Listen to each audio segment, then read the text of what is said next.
Before Genesis became the book we know today, before the timelines were simplified, before certain details disappeared from history,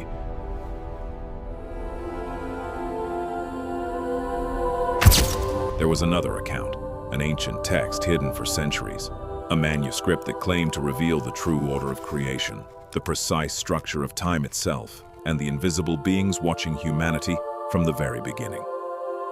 The Book of Jubilees, a text so mysterious that even ancient scholars debated whether its revelations were too dangerous to preserve. Because Jubilees does not describe the world as something random. According to this forgotten record, history moves with mathematical precision, every event, every generation, every judgment unfolding according to a divine calendar, established before humanity even existed. And the deeper the book goes, the stranger it becomes. It speaks of angels created on the first day, of watchers descending to earth, of giants corrupting creation, and of a mysterious figure called Mastema, a prince of spirits who does not appear as a rebel outside God's plan, but as part of it. And if these details were known in the past, why were they forgotten? Today, we open one of the most controversial texts connected to the world of Genesis. The Book of Jubilees did not emerge as an ordinary text. It remained hidden for generations, almost erased from history. Then in caves near the Dead Sea, ancient fragments began to appear. Scrolls preserved for centuries in the silence of the desert. Among them was Jubilees, and it immediately drew attention. Because this was not just another commentary on Genesis. The text claimed something far greater. According to the book itself, these words were revealed to Moses on Mount Sinai, not by ordinary scribes, but by an angel of the presence, a celestial being appointed to transmit the mysteries of creation, the division of time, and the secret history of human generations. Jubilees does not see itself as interpretation. It presents itself as revelation, an expansion of Genesis. That is why for centuries many called it the Little Genesis. But there was something even more unusual about it. Where Genesis tells events broadly, Jubilees is obsessed with details, dates, periods, exact sequences, as if the entire universe operated within an invisible mathematical structure. For its author, nothing happens by chance. Not the birth of the patriarchs, not the flood, not the covenants, not the judgments. Everything happens at appointed times, precise and ordered, like parts of a clock designed by God himself. And that is exactly what made this book so controversial.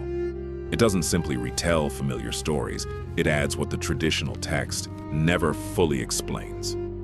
Angels, spiritual beings, the origin of humanity's corruption, and an invisible war unfolding alongside human history from the very beginning. Yet, even though it was deeply influential among certain ancient Jewish groups, the Book of Jubilees was ultimately left outside the biblical canon.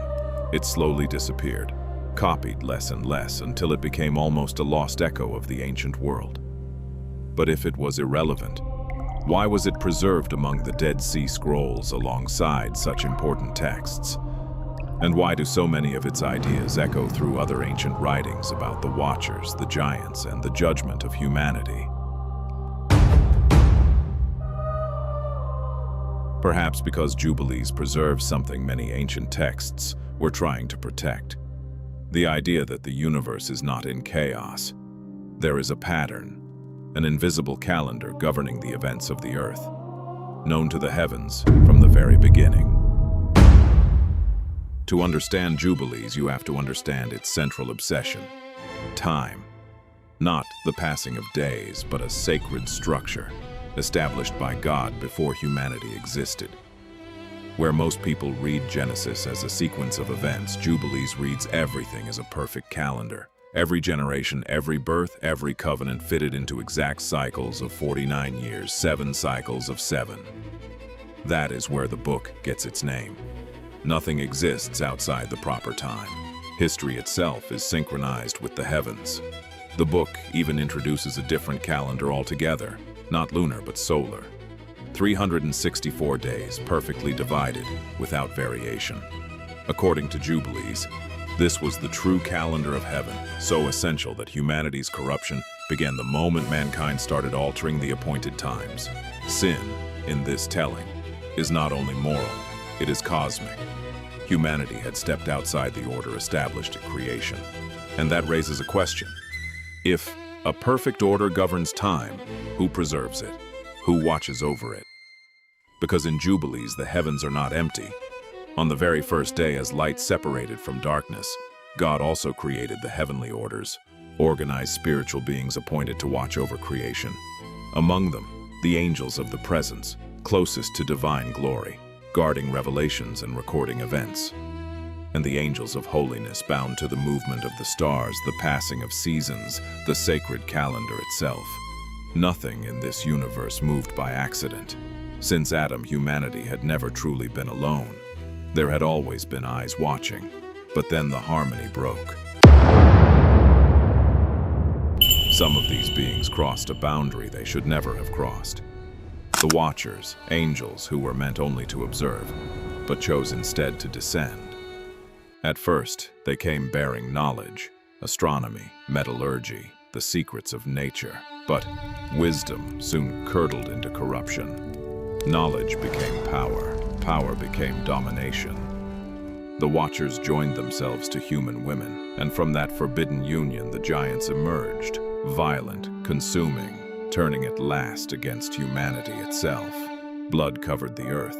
Creation itself began to collapse toward judgment, and in the middle of that collapse stands one of the strangest figures in the entire book, Mastema, Prince of Spirits, associated with accusation and the testing of mankind. Unlike the Satan of popular imagination, Mastema does not act wholly outside divine permission. After the flood, when the evil spirits born of the Watchers' corruption still walked the earth, the angels asked that they be bound. God agreed, but Mastema intervened, asking that a tenth of those spirits remain free to continue testing humanity, and the request was granted. It is one of the most unsettling ideas in all of Jubilees, that human history itself is a field of ongoing spiritual trial. Some traditions tied to the book even connect Mastema to the hardening of Pharaoh's heart and to the testing of Abraham, as though an invisible intelligence were constantly working to draw mankind away from the order of heaven. In the world of Jubilees, the spiritual war is never distant. It moves through every covenant, every kingdom, every generation, whether humanity perceives it or not.